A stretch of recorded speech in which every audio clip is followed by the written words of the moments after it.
Okay, guys, so with the new Empire cover, we're getting a great look at the X-Men Apocalypse movie, which is coming out in theaters May 27th. And I am very relieved at a lot of these pictures here. You see, with a lot of the shots that we had in the entertainment magazine, there were uh, pre-production kind of shots. Now we're going to look at the post-production, a real look at what the costume is going to look like in the movie after color correction and all of that, and it's looking awesome. Um, my faith in Fox has been kind of a roller coaster because sometimes they hit the nail on the head and sometimes they really drop the ball on it.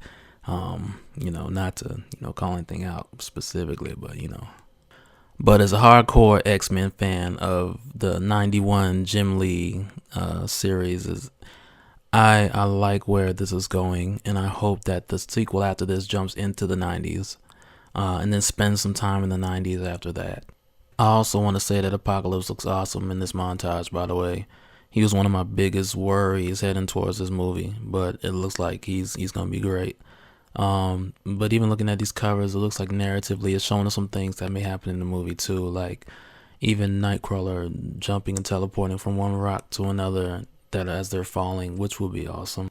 And that also reminds me, like, the whole idea of really seeing the X-Men fight together as a full team and all the characters coming together. You really didn't get that effect, in my opinion, successfully until First Class. I don't know if it was just the costumes. And there's more on that I'm gonna get to in a minute. But just the feel that you had reading the comics, you just didn't have the cohesive until First Class. And then Days of Future Past took that to the next level, like the Clips to the Future, where you actually see Iceman for the first time.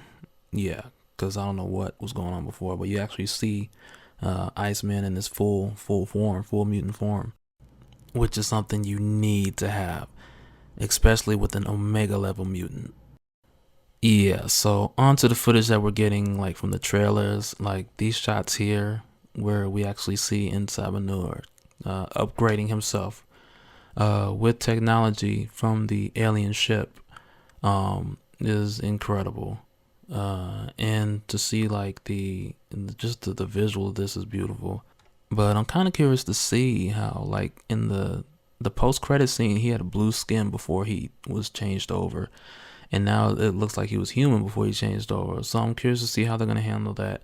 Plus, show the earlier stories, or if they're even gonna address the earlier stories of Apocalypse having, when he was a child and looking different, and how he was treated like an abomination, so to speak.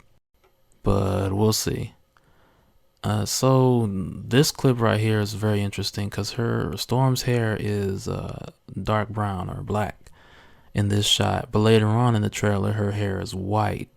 So I wonder if her interaction with Apocalypse is the cause of change to change it white. Well, I'm pretty sure that's what's gonna happen, but it makes me wonder more so about Magneto. Is his hair gonna turn white at this point? Because in the comics in the 90s, the younger Magneto had white hair, and he didn't just have it because he was old in the other one, but he actually had white hair as a younger gentleman. And this theory isn't too far-fetched because usually when Apocalypse comes, or when he interacts with any mutants and they join his side, they're usually either enhanced or physically changed or affected in some type of way that lasts with that character moving forward. With the exception to everybody in this background because they're all dead. Now, I'm not going to get too deep into what I think some of this stuff is showing and theories for this video. I'll do that in another video, but we're just talking about visuals here. Next thing I want to talk about is the inside kind of Beast's workshop where the Blackbird is. It looks crazy good. I love the blue and the white kind of theme for it with the floor lighting up. It's just phenomenal, and it's like he's still working on the Blackbird. It almost looks like he's doing some upgrades to it from First Class moving forward. So now I want to go back to the costumes. So X-Men is one of the first around the 2000s that showed comic book movies can be done in a more serious tone, with the exception of Blade, of course. But prior to X-Men, a lot of the other movies seemed real cartoony, real campy at certain points. But X-Men's one that brought that back. And originally doing that, they didn't have the costumes that we had in the comics. They're more like a black uniform. But since then, other movies have benefited kind of from X-Men breaking the door open, and like Marvel Universe, for example, every character in there, with the exception of a few, like Scarlet Witch, have their costumes exactly like they were in the comics, or design-wise heavily influenced by the design in the comics. And from this next image that I saw, it looks like Fox is kind of turning back into that direction. Bam! Man, look at this. Like, the costumes, like Cyclops is calm, going across his chest, the costumes and everything. Nightcrawler in that red, it's just phenomenal. And Mystique with her white and in her costumes, like they're really going back to the source material, and they're realizing what effect that has on box office for the studios who are doing it.